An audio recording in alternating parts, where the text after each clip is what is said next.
Kaswabe ang aliwalas ng panahon, no? Napaka-peaceful. Parang yung oras halos hindi gumagana eh. Kasi pagdating sa Manila, di ba? Napaka-traffic. Pero ito, super relax lang. Ang laki pa ng lot. Tahimik. So ito yung favorite spot ko eh. Pag meron tayong dinadala na nire-review. So this one, ang nakikita nyo sa harap is the 2024 Dongfeng Aeolus Huge Hybrid.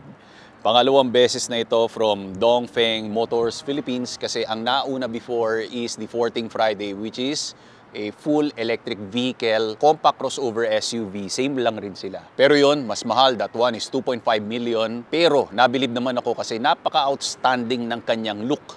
Lalong-lalo na yung mga boomerang niya na LED DRL. So magkaiba sila ng styling. Pagdating sa loob ng cabin, again, it's very sporty and aggressive. Pero para sa akin, yung pagkakaroon niya ng reliability when it comes sa driving performance, meron talagang ibubuga. Etong Aeolus, this is a hybrid. Merong electric motor, nandyan yung makina. And ang ipinagmamalaki dito kasi ang fuel tank capacity nito nasa 53 liters na pwedeng umabot up until 1,250 kilometers. Depende kung paano mo siya imamaneho. Nagtagal na sa akin to ng ilang araw. So sasabihin ko sa inyo kung ano yung fuel consumption ko from Manila hanggang sa lumabas ako. Check natin kung ano ang mga importanteng details dito. Meron sa kanyang interior kasi doon sobrang opposite sila. It's a different world. Ito, it's more of luxury. Kung nakikita natin yung mga style ng seats. And after that, behind the wheel, para makuna natin ang kanyang dynamics and performance. 5:30 na ng hapon. So ano pang inaantay natin? Kaswabe, let's begin.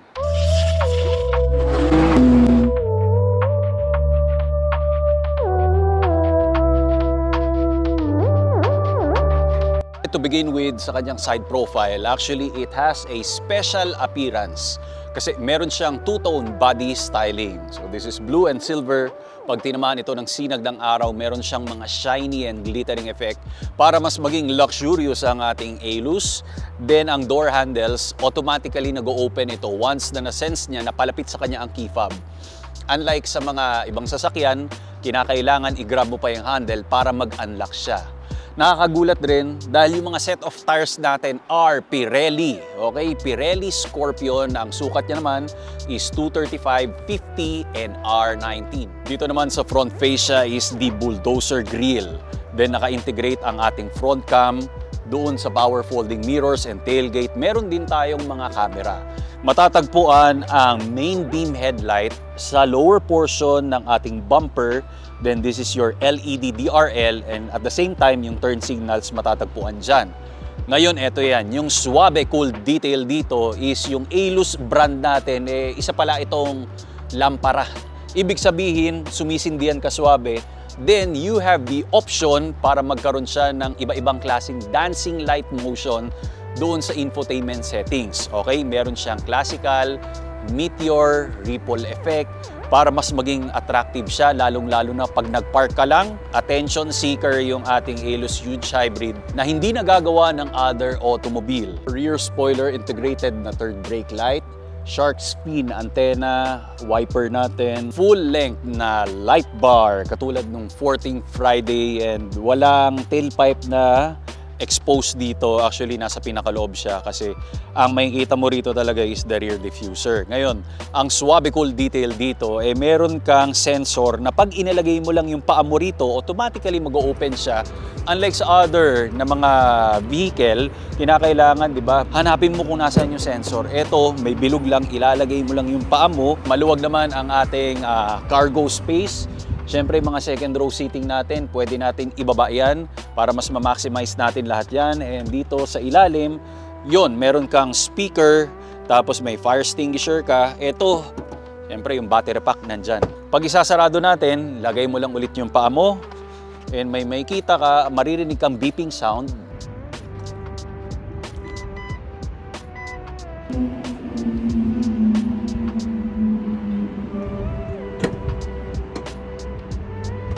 Kaswabe inside the ribcage of this Aeolus Huge Hybrid is a 1.5-liter 4-cylinder turbocharged petrol engine with an electric motor. Ang combined Horsepower nito ay 241 and 540 Nm of torque. Front-wheel driven and mated siya ng single forward speed transmission na ang fuel capacity niya naman or fuel consumption ay umaabot raw ng 17.2 kilometers per liter. We will find out later. Kaya naman, next detail tayo. Introducing Autosport. Kaswabe, this one is the world's most innovative mobility scooter that we can get para sa ating lifestyle and sa mga kababayan natin na PWD. Madali lang to. Comes with 2 separate parts na pwede mong gawing trolley at the same time. Installed nga pala doon sa harap ang iyong illuminated LCD display for you to see the performance and enhanced lighting system para sa safety precautions pag nasa road ka or sidewalk na pwede mong ilagay sa sports car or regular car na trunk kasi maliit lang ito and very lightweight. Within seconds, ang dali lang i-assemble. Up to 10 speed ang kanyang taglay and 10 kilometers per hour ang kanyang maximum na pinartneran mo ng shock-absorbing flat-free tires for advanced performance and auto braking system. At hindi lang sa kotse, mantakin mo pati sa tren pwede. And flight approve ang ating baterya. Meron tayong lisensya. So, ibig sabihin, pag nag-travel ka around the world, kayang-kaya mo itong ilagay sa cabin at ibaba mo, ma-assemble mo kagad ito. Ang design nito ay talagang super passionate sila para ipakita sa inyo ang performance. So, ganun lang yon. Be active, be free, be yourself by Autosport. Ang link ay nasa description below para i-check mo na lang kaswabe. Kaswabe, let's start with the back seat and it has a strong premium presence, napakaliwalas, super bango-bango niyang tingnan. Pero hindi dyan nagtatapos kasi ang kakaiba na nakita ko rito, yung headrest natin. Out of magpo-400 na mga kotseng na-review natin, bukod of course sa mga Rolls-Royce, sa mga Bentley, sa mga super luxury na SUV or kotse, ito, syempre affordable siya, it's 1.8 million, pero binigyan tayo ng very special na headrest. Concave yung forma niya, pero hindi mo ito matatagpuan sa mga traditional na SUV, okay? Quilted yung style dito sa upper portion ng backrest natin and perforated yung seats. Okay, two-tone yung styling. This one is blue, it has that white stitching. Center platform, diretso lang, okay? Wala ritong obstruction. Rear pocket, then dito sa center platform natin, yung climate vents, then USB Type-A, and you have a little storage dito. Sana yung mga stitching dito mas naging stylish kung kulay blue. Kasi etong mga seats natin, tingnan mo blue tapos merong white. Eh di sana yung white nagkaroon ng blue. Brushed aluminum yung door handles natin and meron kang faux na brushed metal looking sa bawat framing ng ating switches ng door panel. Kamatch niyan doon sa center console natin. Same sila ng mga material. Ang nakakatuwa lang dito because the 14th Friday, meron siyang orange na pinstripe sa exterior. Pero pag pumasok ka, lime green na yung mga naging inserts niya. But here, two-tone yung exterior mo. Pagdating sa interior, it matches pa rin. LED natin, it is so bright. Kitang-kita mo talaga. Meron kang cloth material para takpan yung ating panoramic sunroof, which is yung controls nandun sa driver cockpit. Siyempre, meron kang armrest dito and dalawang cup holder. So, we are done here. Transfer naman tayo sa driver cockpit. So, if you will ask me kung ano ang paborito kong part sa ating Aelus huge hybrid, malamang hindi ka nagkakamali kasi nandito na ako sa driver cockpit. Pag-usapan natin, ito, yung dashboard. Yung pagkaka-combine ng dashboard tapos yung twin setup ng mga monitors natin. You have 12.3 infotainment system, 12.3 na LCD digital cluster. Ang galing kasi unpredictable yung forma niya. It's like airflow na styling. Unlike sa other na automobile, para lang ipinatong yung infotainment system. So that's very predictable. And you have a very squishy material, soft touches. Kaya lang, wag mong hahayaan na madumihan ito dahil kitang-kita. Yun lang yung downside, di ba? Pag puti yung interior. Okay? May mga parts lang dito na medyo madumi. So, kinakailangan linisan kagad natin. Meron ka pang mood lights na nagko-cross sa ating dashboard hanggang dito sa door panel. Hindi lang naka-turn on ngayon. Pwede kang mamili ng iba-ibang klase. Pwede rin siyang nagbabago-bago every 2 seconds.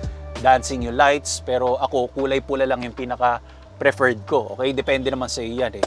Next thing naman, yung adjustment ng mga main beam headlights natin, yung height adjustment up to level 0 hanggang level 6. Pero one thing na gusto kong idagdag pa rin, kasi pag nasa driver cockpit ka, iisipin mo walang ganito eh. Meron tayong extension for leg bolsters kaswabe na pag gusto mong pahinga ng pasahero, pwedeng humiga. Yung anak ko nandito, mahaba yung biyahe namin, it took us one way ng 6 hours, yun, tulog. Kasi pwede mo naman i-recline yung seats. Tapos eto syempre, para nakahiga na talaga yung forma natin. Everything is electronic dito kaswabe, okay? Nung kinuha ko nga pala ito, meron siyang added accessory na hindi ko alam kung para saan. Sabi ko, tracker ba to or what? Yun pala, for Apple CarPlay and Android Auto. Ibig sabihin, pag kumuha ka ng ganitong unit, I think may kasama na siyang ganito para hindi mo na isasaksak yung telepono mo, para ma-operate mo yung Apple CarPlay and Android Auto. Kaya lang, ang nakita ko lang, syempre, sasakupin niya pa rin yung USB Type-A mo dito sa harap. So, nagcha-charge ako dito na lang sa likod. Anyway, sa center armrest natin kaswabe, medyo mabigat lang pag inopen mo. But the great thing here, katulad ng 14 Friday, meron tayong chiller inside. Nilagay ko yung telepono ko rito, tapos pagkakuha ko, aba, freezing cold yung telepono ko. Ang galing. Pero pag umalis rin tayo, hindi mo na kinakailangan ilak kaswabe sa susi kasi meron ditong indication pag gusto mong i-on or i-off. Meaning to say, pag lumabas ka, automatically, pag meron kang na-reach na certain spacing sa kanya, siya na yung automatic na maglalak. Pero pwede mo naman na rin i-turn off yun pag mas komportable ka na sa susi mo lang isine-set up ang lahat. So, pag pumunta naman tayo sa kanyang 360 na camera, all surround view is available. Yun yung nakakagulat sa kanya. Katulad rin syempre doon sa kapatid niyang 14 Friday. Everything here, sa harap, sa likod, on the sides. Pag magle-left turn and right turn ka, makikita mo yung nasa around ng fender kung magkakaroon ka ng gutter. Pero ang nakakatuwa lang rito, syempre pwede mong baguhin yung kulay ng ating Aelus Huge Hybrid, yung mga availability ng colors. Tapos pinindot ko rito yung transparent chassis. I am expecting, of course, na transparent katulad ng 14 Friday. But pag pinakita rito, mukha siyang iginuhit ng grade 2. Okay? Mukha lang siyang naging blueprint ng kotse or scratch. Na-share ko lang naman kasi hindi ko talaga siya expected. And lastly na lang kaswabe, saan ka makakita ng sasakyan na katulad dito kasi meron siyang different setup ng cabin mode. Ibig sabihin, magkakaiba yung for park mode, tapos meron rin siyang baby care, meron siyang raining mode, meron siya smoking mode. Okay? Lahat na ng mode yata and pwede mong i-custom. Meron kang sarili, like for example, suave mode. Parang pag nagda-drive ka pag sunset, anong kinakailangan mo na features ang naka-enable dito and disable. Parang ganun siya. Okay, pag park mode, tingnan mo to, basahin natin kaswabe. Kasi mahina na yung utak natin, mag-short circuit na. Sabi niya, after starting this mode, the 4-door windows, skylight, air conditioner, and wiper will be closed. Of course, park mode yon. Everything is naka-off na talaga siya. Pero pag raining mode kaswabe, iba-iba eh. Yung different circulation dito, tapos yung windows biglang aangat once na nakabukas siya. Pag baby care naman, mas hihina yung sounds, yung buga ng aircon natin magkaiba, yung air purifier magkaiba rin. Pag naka-smoking rin siya, iba rin yung setup. So, ibig sabihin, alam natin na meron tayong sasakyan pero mismong specific details ang pwedeng ibigay sa iyo ng Aelus Huge Hybrid when it comes sa different purpose rin ng pagdadrive natin at kung ano ang ginagawa natin dito. Kaswabe, I can mention everything kung ano yung mga features dito, pero tiyak ko kung ano yung meron sa'yo, meron din dito. Pero kahit sa sobrang dami ng mga pag-uusapan natin dito, meron pa rin siya mga lacking ng features. Katulad ng kung saan mo ilalagay yung eyewear, okay? There's no storage here. Yung auto-dimming ng rear mirror natin, hindi gumagana. Wala rin siyang digital na rear camera. Pero this is a crossover SUV. Nagkamali rin din ako, pang full-size SUV lang pala yung mga ganon. Other details, meron kang ambient lighting dito. Touch sensitive lang yung mga indication dito for mga climate control natin. Engine start and stop. Maganda yung manibela natin. It is 2-spoke and flat bottom ang ating steering wheel. For you to change the drive mode, meron lang tayo rito ang circular knob and of course your cup holder and wireless charging natin. Ang ganda ng ating gear shifter. Ipakita ko naman sa iyo, kaswabe, ang ating test drive impressions. And let's begin with a different experience driving this car. So, full electric vehicle yung nakaraan from Dongfeng, and it has a quiet and discreet performance. Pag naman mga naturally aspirated, turbocharged, and supercharged, of course, dyan naman tayo nagsimula. Kakaiba lang to kasi parang nilalagnat yung kotse. Yung pinaka-transition being hybrid, pag low speed, di ba? Yung electric motor muna. Sumunod, pag meron siyang na-reach na certain speed, yung makina naman will kick in. Bilang ikaw nagmamaneho ka, para kang puso ng sasakyan eh. Yung pagiging hybrid niya, meron siyang unique sensation na mararamdaman. Huwag ka lang magugulat kasi may umuupo sa kanan ko. Kasama ko ang aking baby boy kumakain ng chichirya. Oh. Ngayon ko lang nakita to sa loob ng ating LCD instrument cluster kung ano yung traffic signs sa labas. Kunyari, bawal mag-U-turn, merong slippery road, 30 kilometers per hour lang. Has a 360. Feeling ko meron siyang projector video and image para kinakapture niya. Tapos nilalagyan ka niya ng pinaka-reminder dito. Kung hindi mo man nakita sa labas, meron ka pa ring reminder dito sa gitna. So dalawang column siya. Basta you will find it in the middle, white and red. Tapos pag medyo overspeeding ka, magpa-flash-flash talaga siya. Ito kaswabe, ginamit ko ito na from Manila to Zambales. Satisfied naman, pero comparing it from its brother, the 2.5 million 14 Friday, meron silang pinagkaiba when it comes sa ride handling and ride comfort. That one, yung cabin niya, it is sporty and aggressive.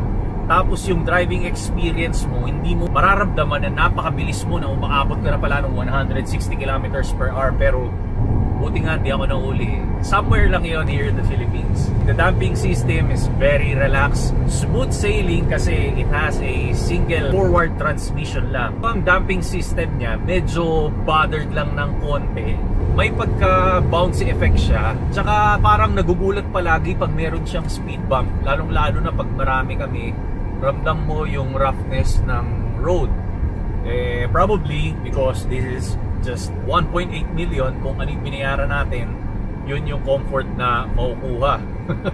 Dito sa cabin materials, it's very relaxing. Hindi siya katulad nung 14 Friday na akala mo kinakailangan mo ng matinding adrenaline para magmaneho at hindi ka patatahimikin ito. Ito, sadyang papatulugin ka pag nasa loob ka eh. The way it handles doon, mas grounded siya. Ramdam mo na planted yung four wheels natin. This one is hindi lang siya ganon kalapat sa road pag dinadrive. Parang pag binilisan mo, medyo lumilipad siya ng konti. Pag nag-smart naman ako, yung regenerative power source niya mas strong. Ramdam mo lang talaga yung friction. So medyo hindi komportable kasi even me as a driver, medyo nahihilo ko. Kaya pag eco, pag nasa highway ako, mas ginugusto ko na ilipat siya into sport driving mode. Nakakagulat sa kanya kasi on point and on time. Napaka-responsive ng drive mode niya. So dun mo mararamdaman na lumilipad ka talaga, umaangat yung puso nito. Visibility is very great. Your braking power is good. The steering wheel has 3 kinds of orientation. Iba-iba lang yung terminology na ginagamit, pero more of pinabigat ko yung manibela kasi mas gusto ko minsan kahit isang kamay lang na ida-drive ko na yung ano natin, yung kotse. The thing that bothers me pag nagmamaneho lang, yung reflection ng speaker natin. Yung brand is Jamo. I think si Jamorant yata eh. So nagre-reflect siya pag tinamaan ng araw, medyo nakakasilaw. Iwas-iwasan na lang natin tingnan, and even yung material dito sa framing ng ating gear shifter, yung brushed aluminum, nakakasilaw lang. Ngayon sa usapang gasolina naman, sabi nila rito 17 kilometers per liter, pero as of now nawala kasi yung record ko na trip eh. So trip B is 1,926. The average is 8.9 liters per 100 kilometer. If you will divide it into 8.9 yung 100, ang lalabas lang dito is nasa 12 kilometers per liter. Hindi lang talaga na-achieve yung 17 kilometers on real world, on paper lang yon. Pero ang sabi pa nila, di ba, 1,250 kilometers yung pinaka full tank niya. Well, hindi ko alam kung paano pinapatakbo yun kasi ngayon naman average ko is 110, and pag city driving yun nga sobrang bagal lang, around 30 kilometers per hour. Pero still 12 kilometers meron ka kasing inasahan na hindi natin na-achieve. So iiwan ko na lang sa inyo kung ano ang pinaka magiging comment nyo doon. Being this one a hybrid, I am expecting kasi at least nasa 15 or 16. For success para sa inyo, please add me sa aking social media platforms, Rico Suave on Instagram and TikTok. And binabati ko Air Spencer Car Freshener. Maraming salamat ka Suave. Don't forget to subscribe and hit the notification bell. God bless, more power and more performance.